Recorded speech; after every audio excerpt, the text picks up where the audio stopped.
Welcome to Ring of Fire. I'm Mike Papantonio. Coming up on today's show, we'll be taking a look at why the corporate media continues to give a microphone to the crazy right-wing extremists. And the White House representatives just passed a huge giveaway to the Koch brothers and all of the Wall Street types, and we'll give you all the details about that big Wall Street giveaway. And the Democrats in California are moving further and further to the right, and we'll tell you why this is bad for the entire country. We have all that and more coming up right now. Just remember, you stepped in to the Ring of Fire. You can't change Washington from the inside. You can only change it from the outside. Grand jury secrecy rules. For political gain. The press can find out. That has nothing to do with politics, but go ahead. It wouldn't bother me. Oops.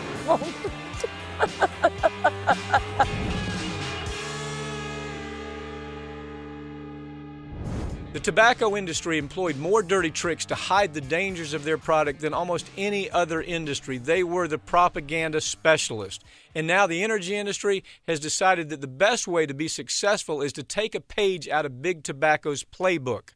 I have Howard Nations with me now to talk about the energy industry and what they're up to all over the world. Howard, it appears that the tobacco industry has taken everything they learned about how to hustle America and how to hustle the world, and now they've implanted it. They've given that information to the energy industry, and now there's a big hustle going on by them. There's an article by Michael Clare. He's author of The Race for What's Left. Interesting article where he talks about how the energy industry is now finding that common ground on how to hustle the world. Talk about that a little bit. Well, this is nothing new to us, Mike. What happened is the tobacco industry in the United States and in Europe met regulatory restrictions. They had the litigations, and they decided that what they need to do is to sell more in developing nations where they do not have regulations, they don't have a threat of litigation, but the demand is strong. The result of that, incidentally, according to the World Health Organization, is that by 2030, there will be 8 million people per year dying as a result of smoking illnesses worldwide. So that's where we start. So the tobacco industry left developed countries, and then they went to developing third world countries, right, primarily Southeast Asia, places like that, and started killing them by the millions there because it's all about how much money they can make. It doesn't really have anything to do with how many people they kill. And now we're seeing the energy industry do the same thing. The climate change issue has become an incredible problem for the energy industry. So now we see them making this twist to the third world country too, right? Yes, and this is nothing new for us. As attorneys, we see this happen. I recall very well when the energy industry was making pesticides that were banned in the United States. But the same pesticides, after being banned here, would be sold in Costa Rica, where they would be sprayed on the grapes. The grapes, in turn, are sold in the United States. We called it the circle of poison. They had no compunction about that. Those same energy companies today, as the climate change regulations begin to take hold in the West and in Europe, are getting a declining demand for fossil fuels. So they're doing the same thing the tobacco industry did. They're accelerating their sales in developing nations where the demand is strong, regulations are none or weak, and they have absolutely no concern regarding the huge increase in climate-altering carbon emissions, the same as the tobacco company just totally lacked concern for smoke-related injuries and deaths.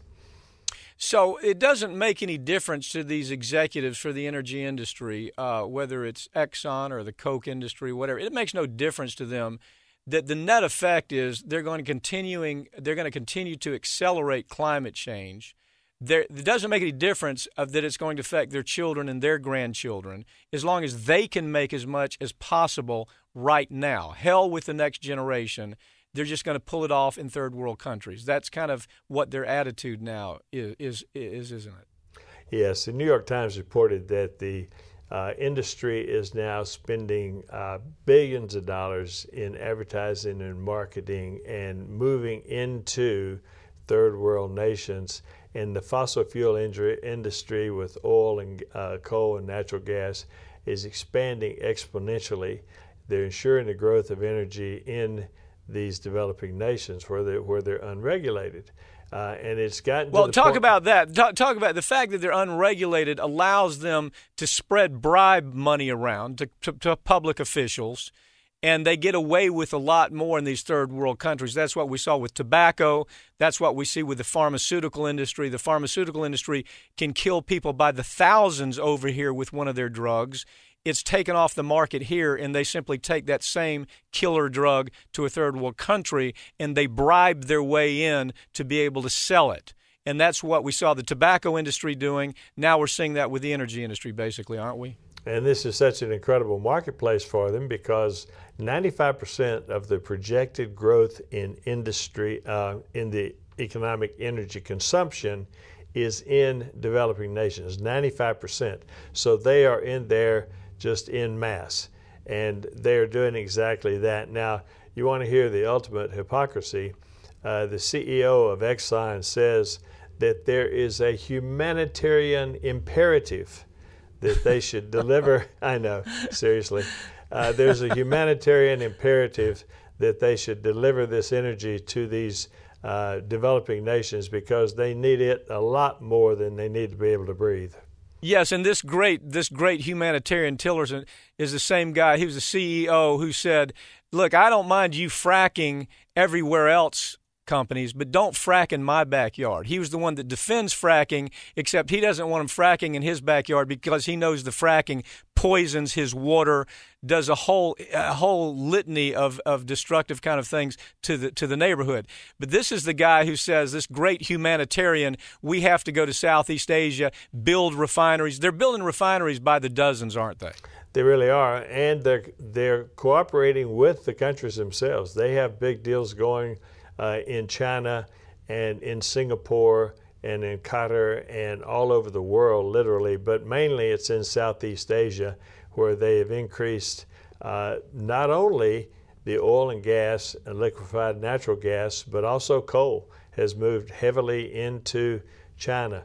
Go ahead. You know what's interesting about it, Howard, is the Koch brothers' father, these billionaire inheritance babies, David and Charles Koch, made all their money from Daddy. Daddy made his money by going to the USSR when it was communist Russia and making a deal with Stalin, the same kind of deal. It let us build you refineries, and they actually put Russia into the refinery business. The Koch brothers did that. So I'm sure they're comfortable doing that with China or whoever may one day be pointing bombs our way. They don't have any problems with that, I'm certain. Yeah, they have absolutely no problems because they've gone, for example, just take coal, for example. In 2007, there was no U.S. coal in exports to China. There were 7 million tons in 2012. The exports to India, China, South Korea have increased by 1,000%. That's just coal, not to mention all the other energy sources that are being funded straight into China. And as you diminish carbon emissions in the U.S., as Obama has stated, he brags about diminishing carbon emissions in the U.S., but the long-term overall impact is you have the same emissions in Asia, which contribute to a thing called the global climate. And all he has to do, frankly, is take their government contracts away from them, hit them with a punitive tax. He could take their subsidies away from them. He could stop this. This Congress could stop this by punishing these basically corporate criminals who understand that they are melting this planet. They're just not doing it in the U.S. now. They've moved to third world countries, and they understand what this is going to do to their children and their children's children. Howard Nations, ugly as it can be, it is a real story out there. Thank you for joining me. My pleasure, Mike. People like Michelle Bachmann and Louis Gohmert never have anything of substance to add to a real debate. It's all crazy talk. Yet the corporate media seems to love these oddballs on the air. This helps spread their crazy backwards belief all over the country. Joining me now to tell us why the media loves the crazy Tea Party is blogger Heather Digby Parton. Heather, I used to believe the discussion that would come from the media about their discussion about, gee whiz, we have to tell both sides of the story. We have to tell all sides of the story. There has to be an equivalence. There has to be a balance. And having come through journalism school myself at University of Florida, that's what we used to hear all the time. Now I think what I'm really seeing is more, that's just a rationale. That's just a way to rationalize the idea that we want to put every crazy that we can possibly put together in a paddy wagon. We want to put every crazy we can on the air because the truth is it helps sell. Isn't that kind of isn't this a big lie about, right now we're seeing it with Cheney and Wolfowitz all over the media, like we have to give everybody a fair shot. Not really. There is no equivalence to a lie, is there? No, there isn't. I mean, that's been obvious for a long time, going all the way back to the 90s. I mean, I think that was when the crazy really accelerated in politics, and you could see it happening then. There's a sort of, you can feel it. There's a febrile excitement when this crazy starts to churn itself, and you can see how, the media is drawn to that. And I think it's also an easy way for them to not have to confront the right-wing crazies who have, after all, spent the last 30 to 40 years demonizing the media as a, quote, liberal media. And as a result, I think the media is, even those with good intentions are reluctant to actually confront that and say, no, this is the fact. You are crazy. This is way out of line.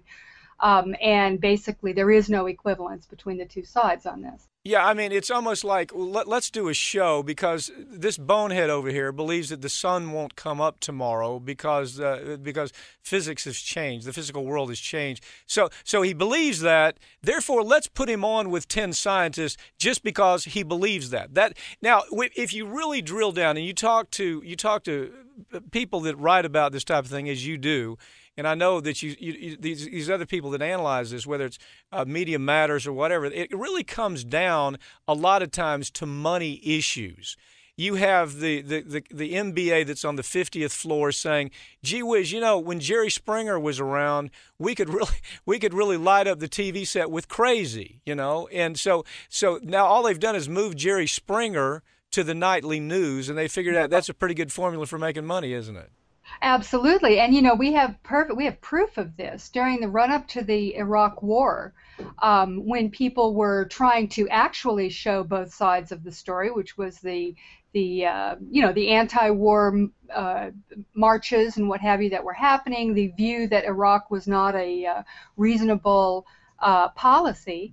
You had places like MSNBC, which now are considered to be on the left side of the dial, shutting down people like Phil Donahue, saying that, well, they're getting big ratings with the flag waving and all the, this hyper patriotism that was going on during that period. And they basically shut down any dissent on that. I mean, they went that far. So sure, they want that excitement. It's definitely good for ratings. You can see what's happening right now on some of the cable news networks with this, this latest news coming out of Iraq. So of course they do that, and it's really, the tabloid side of it goes all the way back to the Clinton scandals, and particularly Monica Lewinsky, where that absolutely dominated the news for. Well, they figured it out, didn't they? They figured out that, look, no matter how mundane the issue is, if we make it into an issue, it's going to sell a lot. Right. And so now you have this situation with corporate media to where in the 1980s we used to have, there was about 55, almost around 60 organizations that owned independent organizations. They owned news by way of newspapers and television and radio and magazines. Now all that has been consolidated to where you have 4 or 5, maybe 5 at the very best. And so I guess when they started killing the news department, if we're going to kill news department, we're not going to really have rational news. We're not. So what used to be 60 Minutes, for example, is no longer 60 Minutes. It's an embarrassment for 60 Minutes. I mean, the people who started 60 Minutes have got to be horribly embarrassed by what 60 Minutes has become, because now it is infotainment, isn't it? Yes. Well, I mean, look, all you have to do is look at the Laura Logan scandal Good example. Happened just recently, where you can see exactly what direction they were going in. And I'm not criticizing Logan's journalistic abilities there. Well, allow me to do that, would you please? Because I will criticize it. I think she's a failure. The idea that she's even back in the scene is an embarrassment. But go ahead.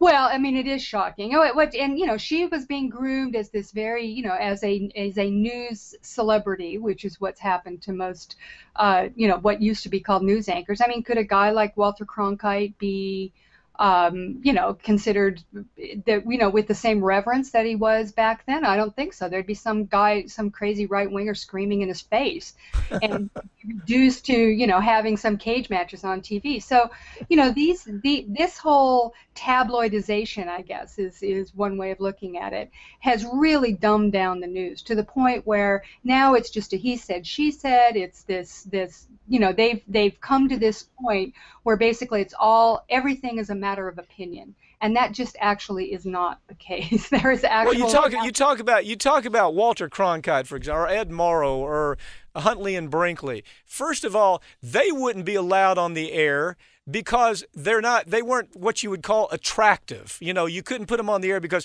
they didn't look like a celebrity. They didn't they didn't look like they should be on a red carpet walk somewhere in Hollywood. And so what the MBAs up on the 50th floor have figured out is it doesn't really make any difference what the talking head is saying, as long as A, they say what we tell them to say, and B, they look like a celebrity. And that's where news has gone. So in comes your talking point about that's the perfect setup. That's the perfect setup for all of this new space that the real Walking Dead crazy has to get on the air these days, don't they? Exactly. I mean, there's an endless supply of desire to see these people, apparently, and it makes for good television. And I'll tell you, there's one man that we should really look to as the person who has made this happen, and his name is Roger Ailes, and he's a television genius, an evil genius, but a television genius nonetheless. I mean, he started out back in the late 60s. He was a straight up entertainment guy, and he got into politics, and he has created this world. I mean, not single-handedly, but he certainly has led the way. He is very, very good. If you look at his network, you can turn it off and not listen to the sound and just watch it and see it as purely as a political pageant. He knows exactly how to make that work, and I think everybody else is just kind of scrambling, trying to catch up to him. Yeah, the alternative reality where the Fox and Friends, where you might actually look at it and, honest to God, believe that you're watching Saturday Night Live. It's true. And so I do too. I mean, when I don't know whether you know this, but I used to make appearances on Fox, and I found myself laughing then. Listen, Heather, thank you for joining us. Okay, your writing is always great. You have an open seat anytime you want to appear on this program. Okay. My pleasure. I enjoyed it. Bye-bye.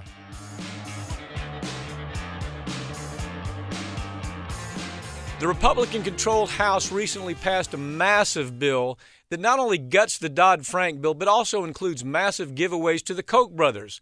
The House has clearly lost its collective mind, and I have David Haynes with me to tell you what's going on. David, Republican-led House is really, really busy trying to please Wall Street again, and unfortunately, the Democrats are kind of going along with it. They're trying to give the Koch brothers kind of a relief bill here, aren't they? I mean, can you imagine these billionaires worth $100 billion, and you have our Beltway congressmen and senators actually wanting to give the Koch brothers more money with this relief bill? Is it any coincidence coming right off the heels of the McCutcheon decision, and there's unlimited campaign financing and contributions essentially that are now available, that the Republicans and even some Democrats, as you say, want to give a laundry list or a wish list to the Koch brothers and to Wall Street of everything that they want? I mean, do we have amnesia as to what happened and caused the financial meltdown and the real estate crisis, which just destroyed the middle class in America? Here we go again. Yeah, the people who lost their homes, the people who were foreclosed on, the people whose their pension programs went belly up, the people who were stolen from Wall Street, they don't forget, but it seems, and they don't have amnesia, but it sure seems like our Beltway congressmen and senators do. Tell the viewers what it is. What is this big prize they want to give away to the Koch brothers and to all of Wall Street in one sense?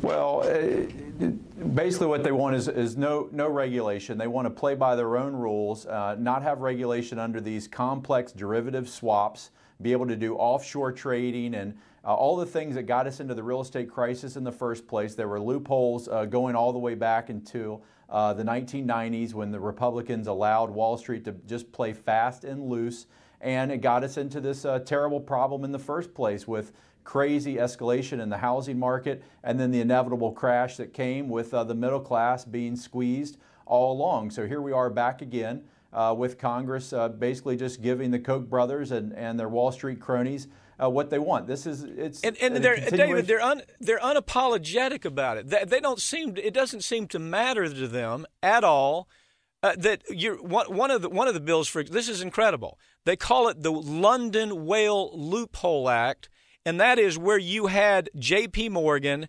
that involved trades that cost $6.2 billion to investors. And they knew why the trades took place because they were basically illegal trades. And they involved things like derivatives and swaps and CDOs. Cost investors $6.2 billion. Nobody goes to jail. Nobody suffers at all for that trade. But this bill that they want to now pass inside the Beltway actually says, yes, you can do that. I mean, seriously, that's how crazy this has become, isn't it?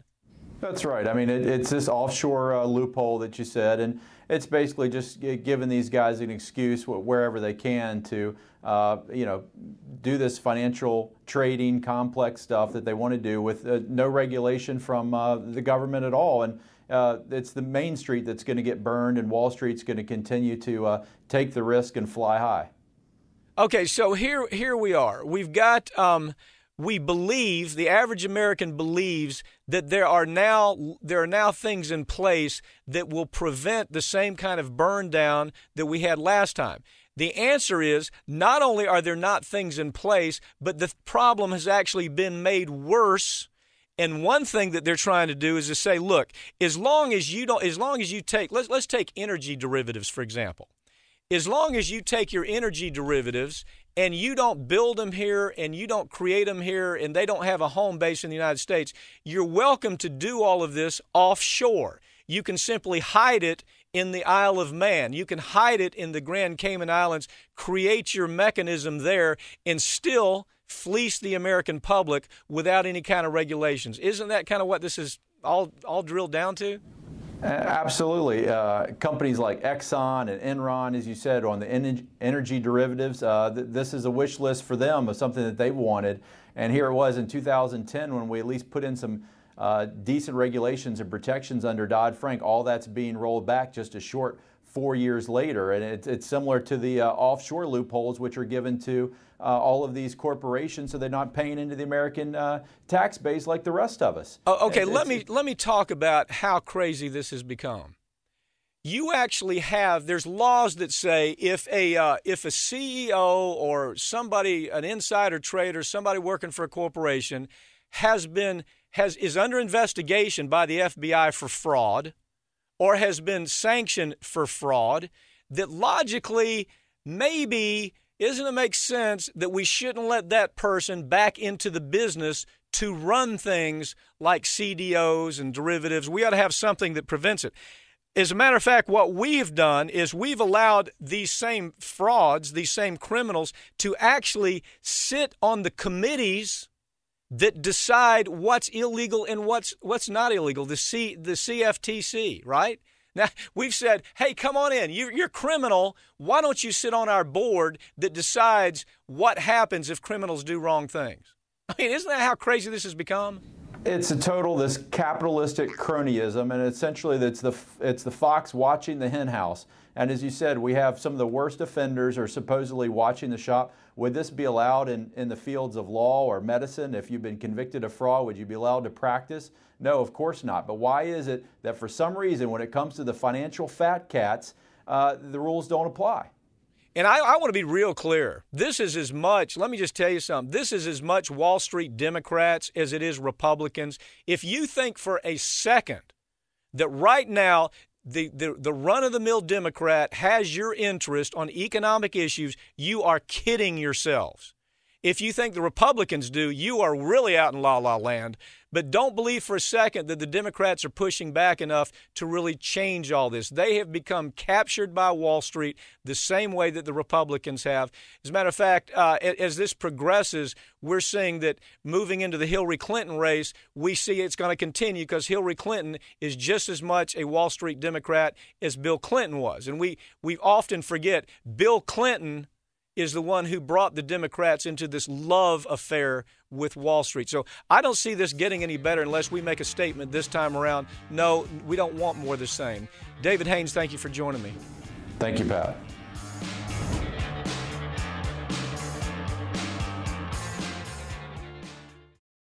We perpetuate a culture of crime all the way from Wall Street right down to the main street in our hometowns. It's worse than it has been since FDR took control of the problem and said we can't count on industry taking care of the American labor. They probably have already engaged into some type of criminal cover-up, and the law prohibits the government from even doing anything about it. Catch America's lawyer Mike Papantonio on YouTube at youtube.com/GoLeftTV.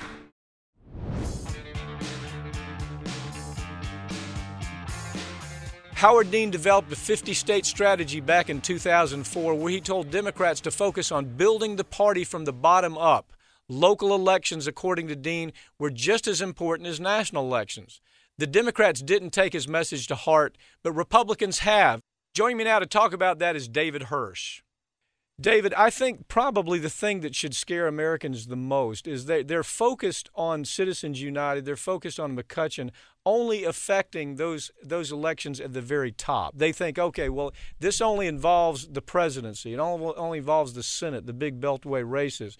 Nothing's further from the truth, though. We see we see right now that we're going all the way down to county commissioners and school board members. Tell us what's happening out there. You know, Pap, the frightening thing about it is, and the leader in this area is really the Americans for Prosperity. They are working hard on their so-called ground game, where they're bringing politics and their national interests down to the local level, as you mentioned, even down to the school board level, down to individual tax level, all to advance their agenda. I think they really have two purposes in this, and we can chat about them. One is they have an interest in local elections, whether they're mayoral elections, whether they're city council elections, school board elections.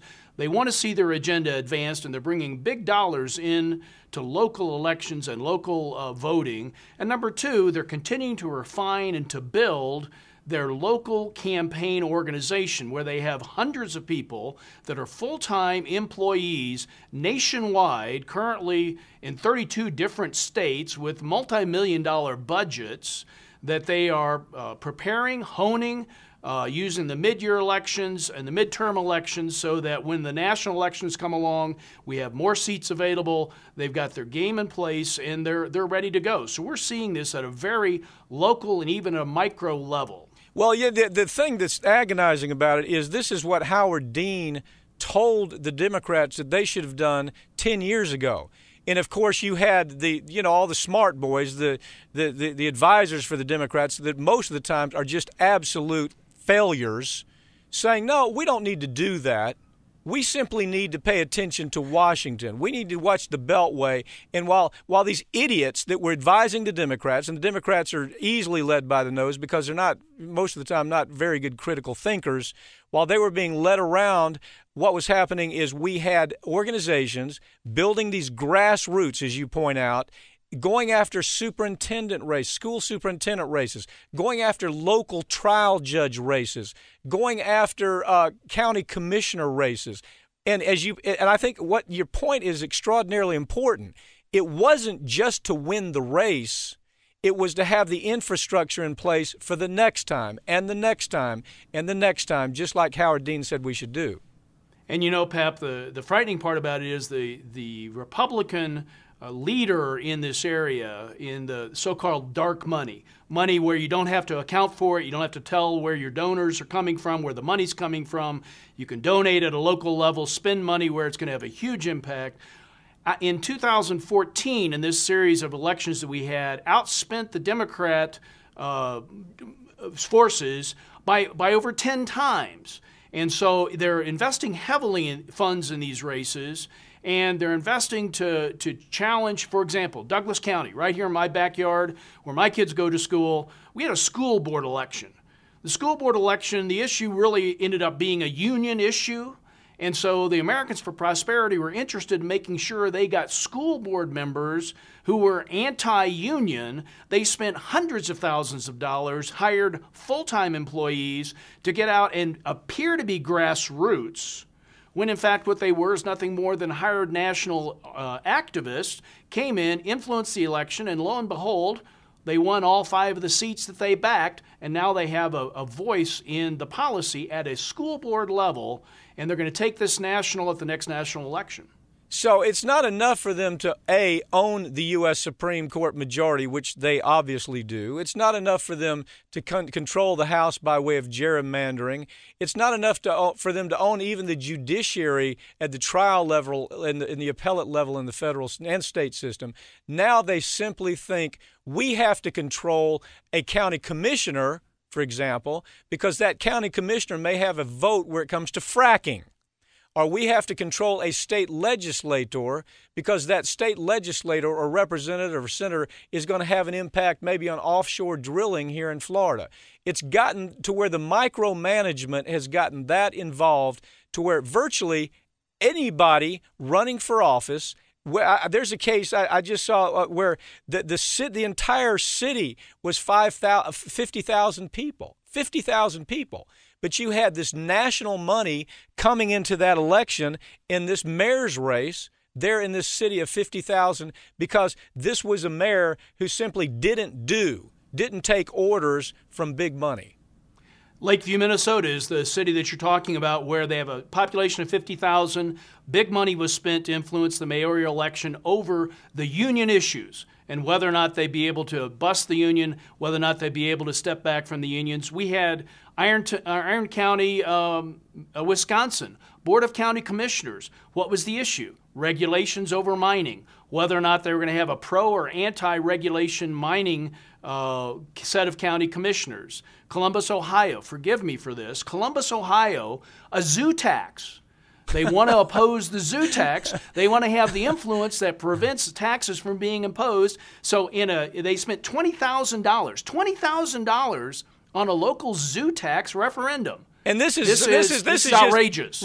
So this is just soccer moms out there saying, we'd really like, I want to take Susie to see the giraffe. I want to take little Bobby to see the elephant. Here you have national money coming from places, like the Koch brothers. A lot of this money is being funneled by their organizations that say we're not only going to not let you, we're not going to let you decide who's president.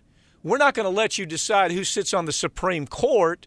We're not going to let you decide who the zoo master is there in your hometown. I mean, that's how crazy this has become. And the average American doesn't understand this influence of money yet, do they?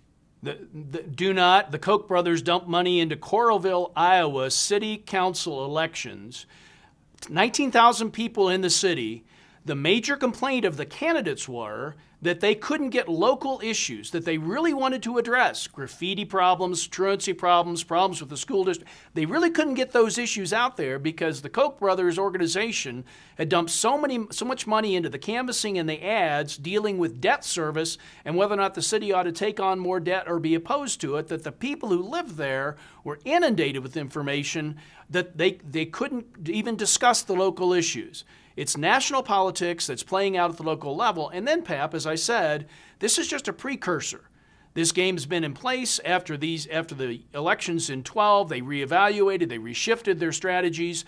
They ran them out again in 14. They're now checking those out, seeing how they worked. We're going to see an even more effective use of these millions and millions and millions of dollars of dark money coming into local politics, influencing local politics, and really obliterating the opportunity for local candidates to have their voice heard. God save the local dog catcher, right, David? Absolutely. It's amazing. Thank you for joining us. This is a story I wish people understood right now because it's critically important. Thank you for joining me, David.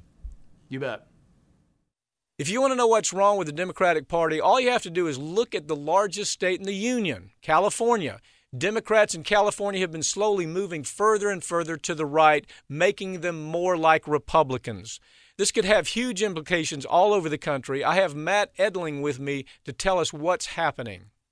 Matt, it looks like we can look at California and kind of see the way that the Democratic Party is kind of morphing into something that's almost not recognizable. It looks more like a Republican Party in many ways than it does a Democratic Party. And I guess we should expect that because the Republican Party is dead in California, and so now you have all the money moving to the Democrats, and they're turning Republican, basically. Yeah, it's interesting where you had our current governor used to be the Moonbeam 25, 30 years ago. Right. And now he's much more of a blue dog Democrat. And you're quite right. The Republican Party, if not dead, is certainly the pacemaker's pretty flat, where Governor Brown is going to easily win re-election. The only question is, will it be the greatest re-election majority ever in California? Yeah. And Governor, So what we see happening, Matt, I mean, it used to be we would say, okay, the Democrats are not only good on social issues, they're good on things like civil rights and women's rights. They're good on on taking care of the least of our society. But we also used to say most of the time they were good on financial issues. They were willing to go to war with Wall Street when Wall Street started stealing money from mom and pop pension programs, when they started hustling people, hustling the money away. But now we see kind of the Democrats joining hands with this Wall Street movement, don't we? We do. And I think if it's not a direct correlation, it's pretty close to where California obviously was coming, much like the rest of the country, coming through the recession, and we had budget crisis after budget crisis after budget crisis with a recall. Governor Brown has sort of reamped the state to be focused almost singularly around economic development, perhaps some would argue at the consequence of some of the more traditional democratic issues, including the financial protection of our consumers, our elderly, and those that are most disadvantaged. And you'll see that in the policies and the legislation coming out of Sacramento. It's driven by a fear of Governor Brown's veto. And if it is not a particular project that Governor Brown is entrenched around, such as high-speed rail, it looks much more of a traditional centrist, if not blue dog, perhaps even red piece of legislation. So you have people like Bill Dodd out there. Nobody nationally would know who Bill Dodd is, but let's use him as kind of an example. Here's a guy that he's shameless about saying, yes, we are the new Democratic Party.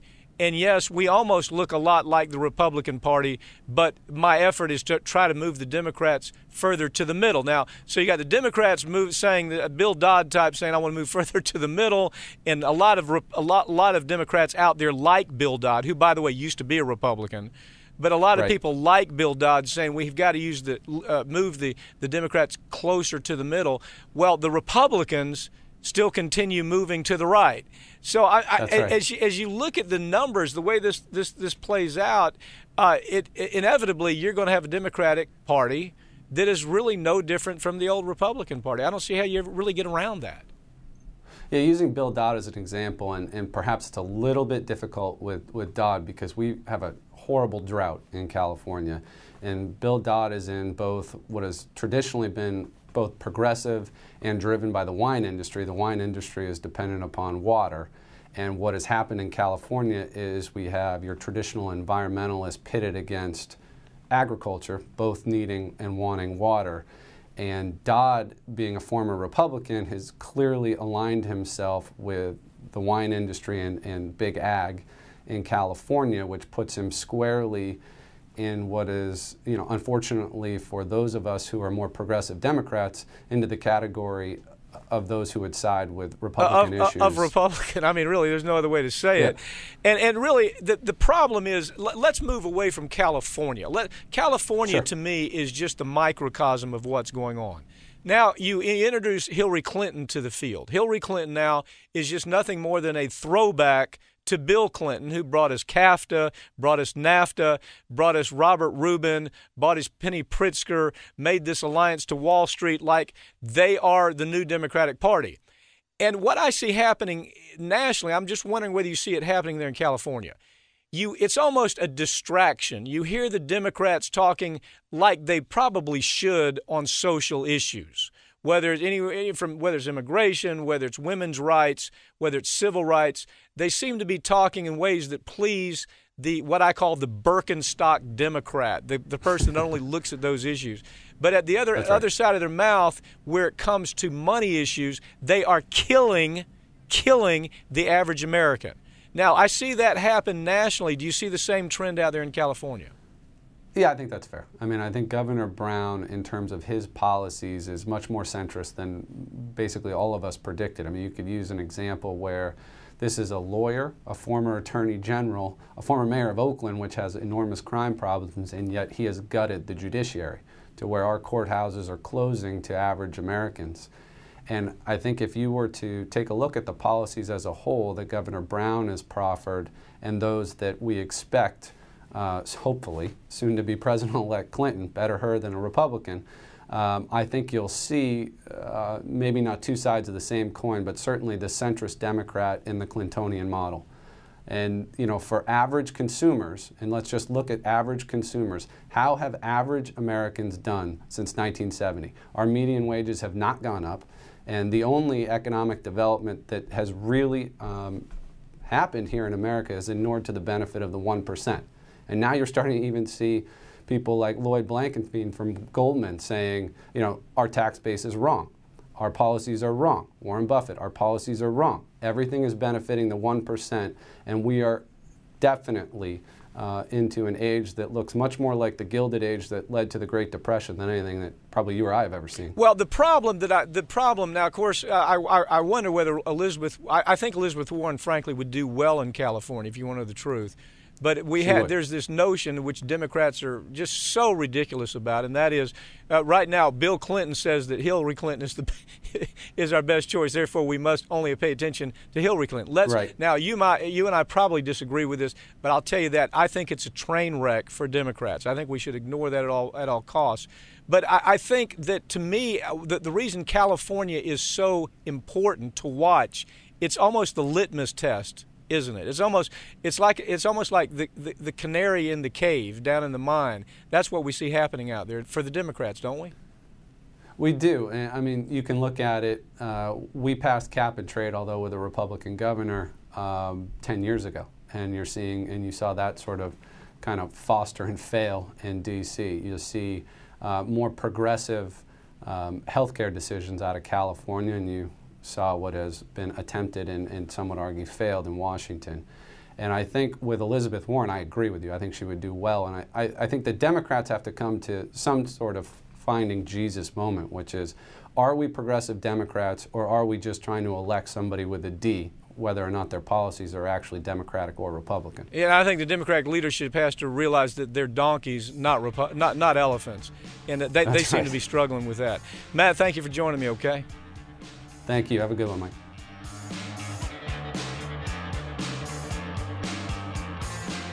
The average American, unfortunately, there's some problems out there with what they know and understand. The average American, for most people, can't even name a single Supreme Court justice. They think to this day that Saddam Hussein was involved in 9/11, and too many voters still think that they might run into Bigfoot on their way to the polls. It's some scary stuff. I have author C.J. Whirlman with me to tell us why this is happening, and more importantly, why it's the problem. It's pretty obvious about why it's a problem, but C.J.'s a great columnist, writes for Alternate and Salon. He's the author of the new book, Crucifying America, The Unholy Alliance Between the Christian Right and Wall Street. Just an all-around, really smart person. CJ, great job on this article. The Americans are dangerously politically ignorant. You're unequivocal about it, aren't you? Yeah, well, thanks, Mike, and thanks for the very, very kind the kind introduction. So happy to be on your show. But mate, I think what I touched on in this piece is something, as you alluded to, is very scary.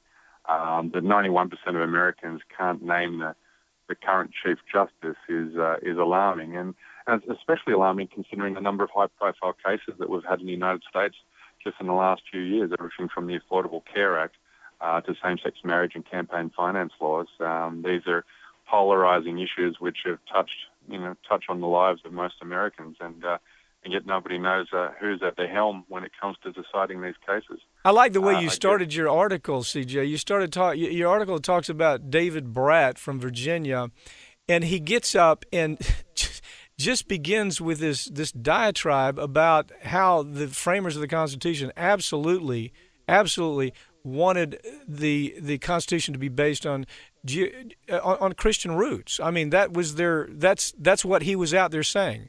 Judeo-Christian roots is where all this came from, and that they acted on behalf of God to write the Constitution, and nobody questioned him about it. I mean, that's what's remarkable. Journalists, gone to school to be journalists, nobody asked the question, well, what the hell are you talking about? Yeah, well, I mean, what he said is no different, really, to almost what is the Republican Party's platform. If you look at their platform, they believe that that's how the Constitution was written. They believed it was handed down by God, and what it doesn't make him the exception to the rule. I mean, he is only echoing what people like Sarah Palin to Ted Cruz will mutter in any public debate when it comes to the origins or the genesis of the Constitution.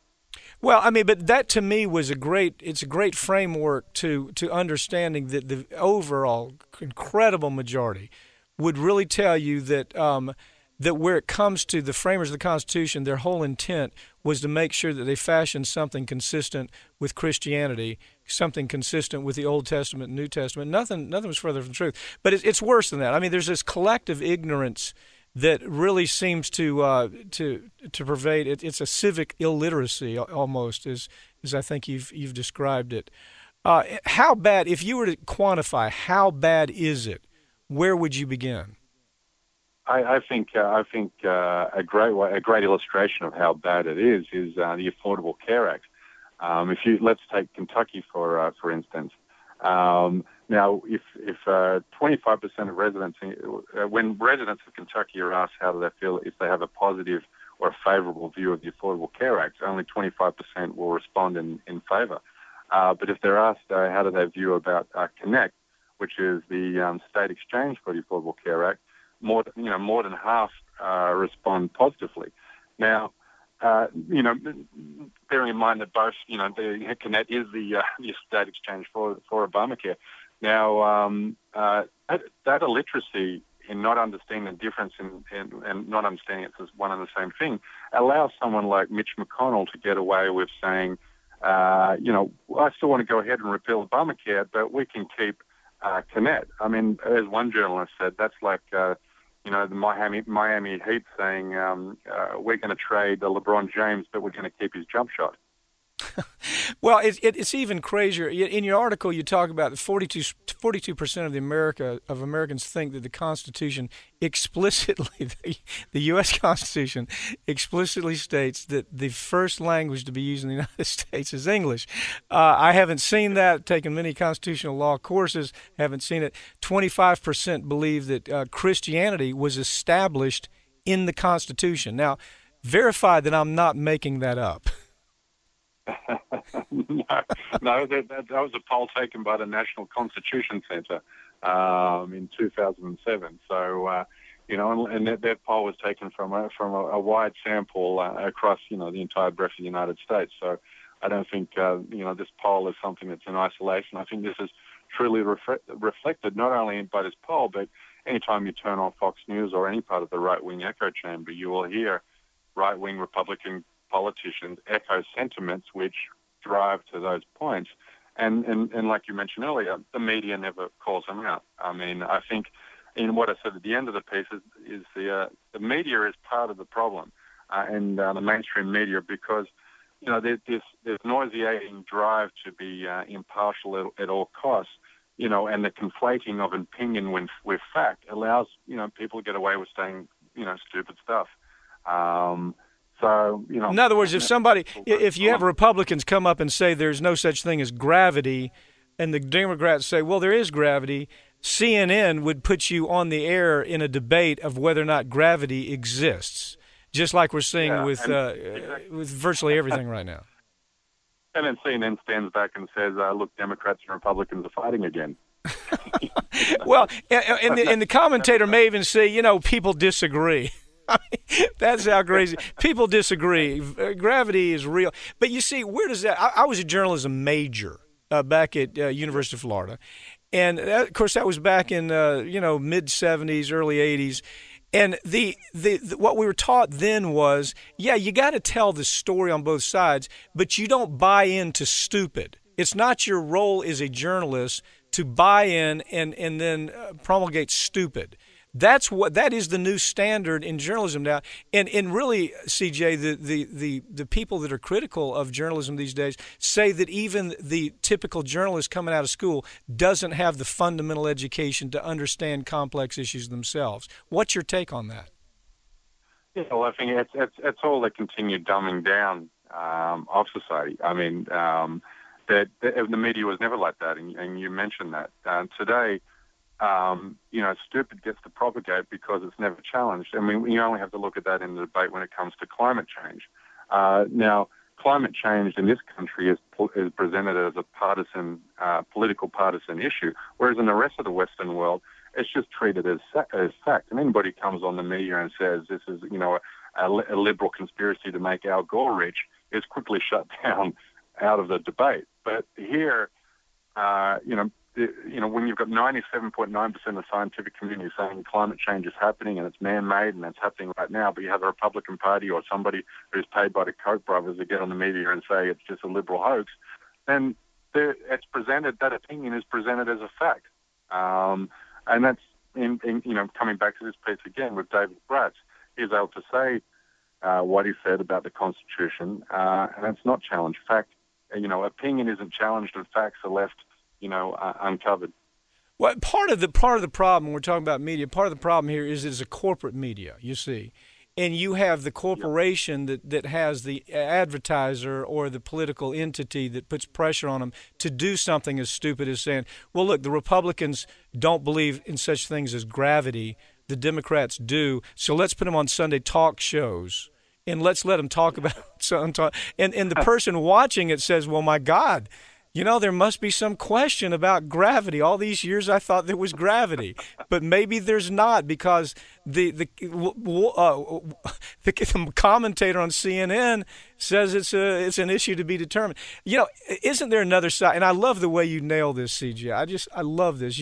I'm kind of a fan of Brecht also. When you talk about Bertolt Brecht, 20th century German playwright, he wrote this great piece about the need for avoiding the political illiterate. Why must we do that?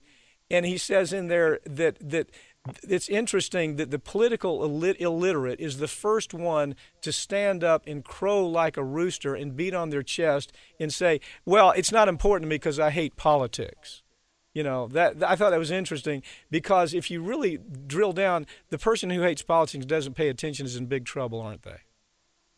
Oh, absolutely. And, to finish that quote from Brecht, he says, the imbecile doesn't know that from his political ignorance is born the prostitute, the abandoned child, and the worst seeds of all, the bad politician.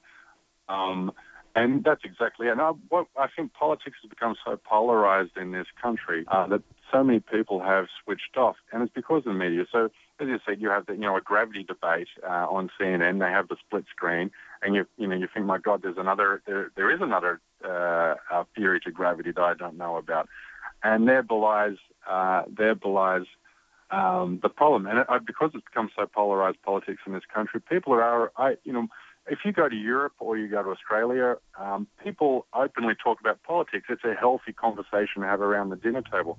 But in this country, as soon as you mention politics, people shy away, people don't want to do it, or they take the opposite tack. It just becomes infantile emotionalism, they're screaming, Obama's a socialist, Marxist, fascist is coming to take your gun. They don't know enough for the intelligent conversation. CJ, thank you for joining us. Okay, great book, Crucifying America, and everything you write is just spectacular. That's it for this week's Ring of Fire, but you can keep up with us throughout the week online at ringofireradio.com or on Twitter at Ring of Fire Radio and on Facebook. I'm Mike Papantonio. We'll see you next week right here on Ring of Fire.